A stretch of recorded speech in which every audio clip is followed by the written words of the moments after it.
ಬಸವಣ್ಣ ಅವರು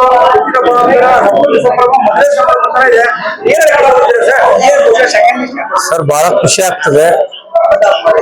ಯಾಕಂದ್ರೆ ನಮ್ಮ ಕರ್ನಾಟಕ ಕಾಂಗ್ರೆಸ್ ಪ್ರದೇಶ ಕಾರ್ಮಿಕ ವಿಭಾಗದಲ್ಲಿ ನಮ್ಮ ರಾಜ್ಯ ಅಧ್ಯಕ್ಷರು ಪುರುಷಾಂತ್ ಸರ್ ಅವ್ರು ಇದ್ದಾರಂತಾನೆ ಒಳ್ಳೆ ಒಂದು ಸಂಘಟನೆ ನಾವು ನೋಡ್ತಕ್ಕಂಥದ್ದು. ಯಾಕಂದ್ರೆ ಎಲ್ಲಾ ಜಿಲ್ಲಾಧ್ಯಕ್ಷರುಗಳಿಗೆ ಅವರು ಒಂದು ತಂದೆಯಾಗಿ ಅಣ್ಣನಾಗಿ ಒಂದು ಬೆನ್ನೆಲುಬು ಆಗಿ ನಿಂತಿದ್ದಾರೆ.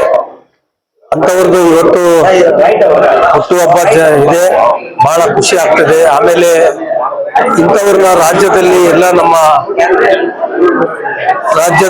ಎಲ್ಲ ನಾಯಕರುಗಳು ನಮ್ಮ ರಾಜ್ಯಾಧ್ಯಕ್ಷರ ಇಂಥ ನಾಯಕರನ್ನ ಒಳ್ಳೆ ಸಂಘಟನೆಗಳನ್ನ ಗುರುತಿಸಬೇಕು.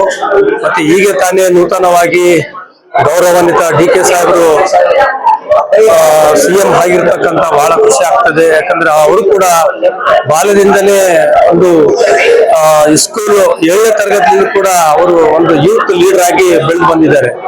ಯಾಕಂದ್ರೆ ಪ್ರಾಮಾಣಿಕವಾಗಿ ಇವತ್ತು ಅವರು ಕಾಂಗ್ರೆಸ್ಸಿನ ಬಹಳಷ್ಟು ಶ್ರಮ ಪಟ್ಟಿದ್ದಾರೆ. ಯಾಕಂದ್ರೆ ನಾವುಗಳ ನೋಡ್ತಾ ಇದ್ವಲ್ಲ, ಅಂತವರು ಇವತ್ತು CM ಪಟ್ಟಾಗಿ ಅವರು ರಾಜ್ಯದಲ್ಲಿ ಅವರು CM ಆಗಿದ್ದಾರೆ. ನಮ್ಮ ಪುರುಷಾಂತ್ ಸರ್ ಅವರಿಗೆ ರಾಜ್ಯಾಧ್ಯಕ್ಷರಿಗೆ ಒಂದು ಉನ್ನತ ಸ್ಥಾನಮಾನ ಕೊಡ್ಬೇಕನ್ನತಕ್ಕಂಥ ನಮ್ಮೆಲ್ಲ ಜಿಲ್ಲಾ ಕಾರ್ಮಿಕ ವಿಭಾಗದ ಅಧ್ಯಕ್ಷರ ಕಡೆಯಿಂದ ನಾವೆಲ್ಲರೂ ಕೂಡ ಅವ್ರನ್ನ ಅಭಿನಂದನೆ ಹೇಳಿ ಅವ್ರಿಗೆ ಆಯುಷ್ಯ ಆರೋಗ್ಯ ಇವ ಸಂದರ್ಭದಲ್ಲಿ ಹೇಳುತ್ತಾ ಅವ್ರಿಗೆಲ್ಲ ಮತ್ತೆ ಉನ್ನತ ಸ್ಥಾನ ಕೊಡಲೇಬೇಕಂತ ಹೇಳಿ ನಾನು ಅವ್ರಿಂದ ಬೇಡುತ್ತೇನೆ.